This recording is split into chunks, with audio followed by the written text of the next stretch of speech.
Paz e graça, irmãos.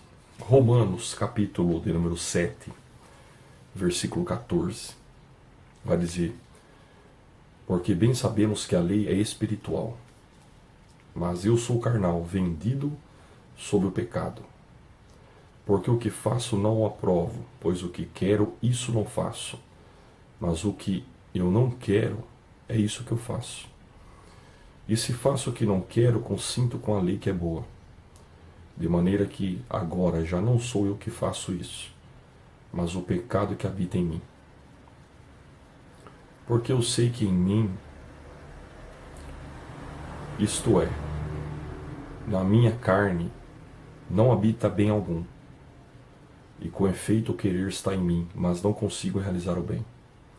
Porque não faço o bem que quero, mas o mal que não quero é esse que eu estou fazendo, ou é esse que eu faço. Ora, se eu faço o que não quero, já não faço eu, mas o pecado que habita em mim. Irmãos, quem é o carnal? Ou o que é o carnal? Como a igreja e no linguajar cristão é colocado. Quem seria o carnal? O carnal é alguém que está sob o domínio do pecado. De uma certa forma, sim, tá? Mas não sob o domínio do pecado em si. O carnal é considerado aquele que age, tá? Que vem agir, que vem tomar atitudes segundo a carne. Suas decisões são segundo a carne. Suas ações são segundo a carne. Amém? De maneira que o carnal seria todo aquele que é convertido, que conhece Jesus, que já se entregou a Jesus, mas a sua ação é submissa à vontade carnal. De modo que todos nós, dependendo do momento, dependendo da circunstância, somos carnais. Agora, o carnal, como a igreja coloca, é aquele que age diferente após essa ação carnal. Como assim? Em primeiro lugar, é bom a gente entender que em determinado momento todos nós somos carnais. Por exemplo, na hora que eu vou agir pela carne, ou na hora que eu peco, como a Bíblia vai dizer, que todos nós pecamos. E a Bíblia vai dizer que aquele que diz que não peca é mentiroso. Claro que o pecado não é para a morte, mas todos nós pecamos, todos nós falhamos, e toda falha não é do Espírito. Toda falha provém da carne, do erro, do mal que está em nós. Tá? Então, naquele momento que eu agi, que eu falhei, eu fui um carnal. Naquele momento que a pessoa falhou, que a pessoa tomou uma decisão com base na carne, que a pessoa falou uma coisa que não devia falar, magoou alguém, naquele momento ela foi um carnal. Amém? Mas a questão, para ser considerado carnal, é a reação que as pessoas têm após isso, após o ato carnal. Como assim? Por exemplo, nós vemos aqui que Paulo está indignado. Paulo está dizendo: o mal que eu não quero eu estou fazendo. Ele foi um carnal nesse momento. Mas ele é um apóstolo, mas ele foi um carnal, porque a sua ação foi com base na carne naquele momento. Mas Paulo era um carnal em si? Não. Talvez você também não seja. Por quê? É a reação que vai dizer. Como assim? Paulo agiu pela carne? Agiu. Mas ele rejeitava aquilo. Ele repudiava aquilo. Na maioria das suas ações, era com base no Espírito. Aquilo foi uma falha. Aquilo foi um erro. Como nós também falhamos e erramos. Mas nós rejeitamos.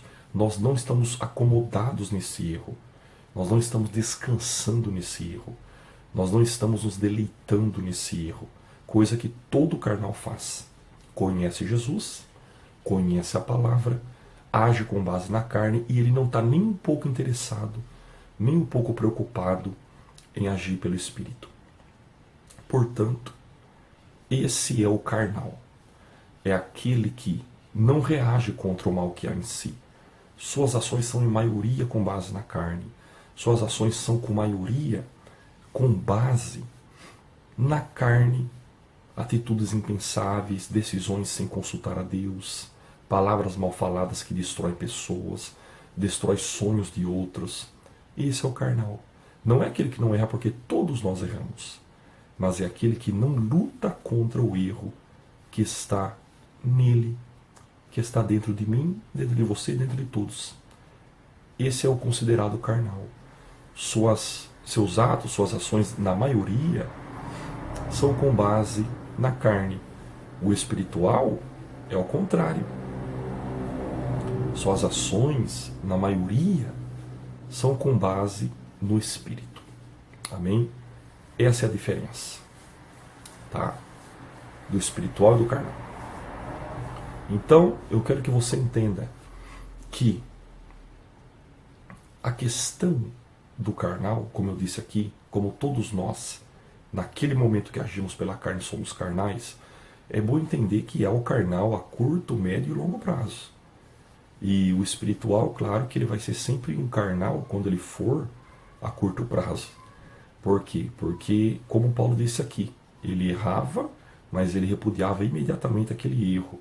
É o carnal a curto prazo, porque todos falham. Mas a maioria de suas ações eram espirituais. Agora o carnal a médio prazo, eu costumo dizer o exemplo de Davi.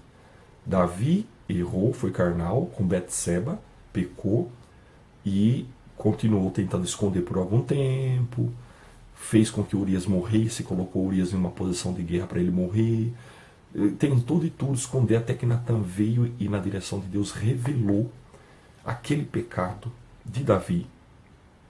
Então, mas Davi se arrependeu, Davi na hora imediatamente também se arrepende, mas ele foi um carnal a médio prazo.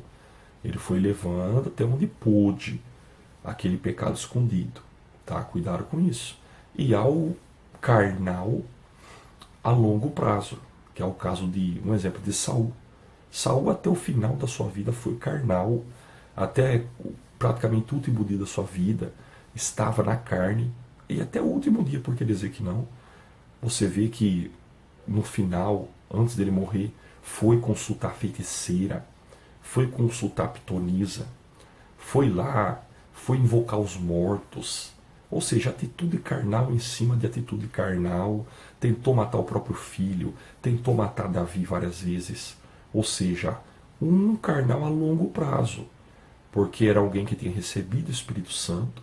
A Bíblia diz que o coração dele mudou em um novo coração, ou seja, conheceu a Deus, conheceu o Espírito Santo, mas as suas ações eram completamente carnais, uma após outra, ao ponto de ele ser um carnal a longo prazo até o último dia de sua vida e morrer na carne. Então cuidado com isso.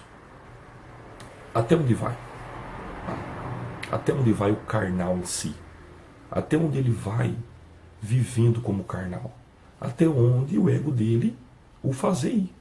Enquanto a humildade não entrar e derrubar o ego, e derrubar o nariz dele e fazer ele se arrepender, ele vai continuar sendo carnal.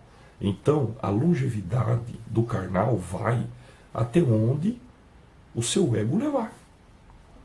Se a sua humildade combater contra esse ego e ele se arrepender imediatamente, ele vai ser um carnal a curto prazo, que é o que nós queremos.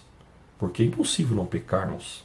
Se acontecer, Deus me livre e guarde, que seja a curto prazo, a gente se arrepende imediatamente, como o Paulo aqui falou. O mal que eu não quero é isso que eu estou fazendo. Quer dizer, se o apóstolo fazia o mal, o bem não era, era o mal. Então, quer dizer, do espírito não era, era a carne, mas era um ato onde ele errava, mas não queria, repudiava, não aceitava aquilo, e o espírito é que vencia. Amém? Então, para os irmãos entender o carnal em suas fases em si, e o que é realmente isso? É aquele que não se interessa em fazer o espírito vencer. É aquele que não se interessa em agir pelo espírito, em evitar a carne, em lutar contra ela, ainda que algumas vezes possa acontecer dela vencer, do mal que está em nós vencer, mas o carnal não está interessado em melhorar. O carnal não está interessado em crescer no espírito. O carnal não está interessado em buscar as coisas do espírito. Esse é o carnal. É aquele que está acomodado nas ações carnais.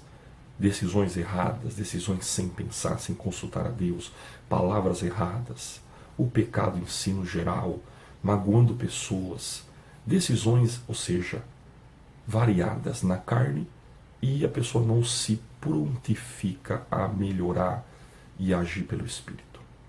Cuidado com isso. Esse é o carnal. Amém? Ao ponto que o espiritual é aquele que sim faz as suas ações com base no Espírito. Vai acontecer alguns casos de ir agir pela carne, mas ele, cheio do Espírito Santo, em sua maioria das vezes, vai agir pelo Espírito. Se ele errar e agir pela carne, ele vai se arrepender imediatamente do seu erro e vai voltar a tomar suas decisões e ser direcionado pelo Espírito, porque ele assim tem prazer. Amém? Essa é a diferença do carnal e do espiritual. Que eu possa ter ajudado você, eu espero ter acrescentado na sua vida. Deus te abençoe e fique na graça de Deus. Um abraço.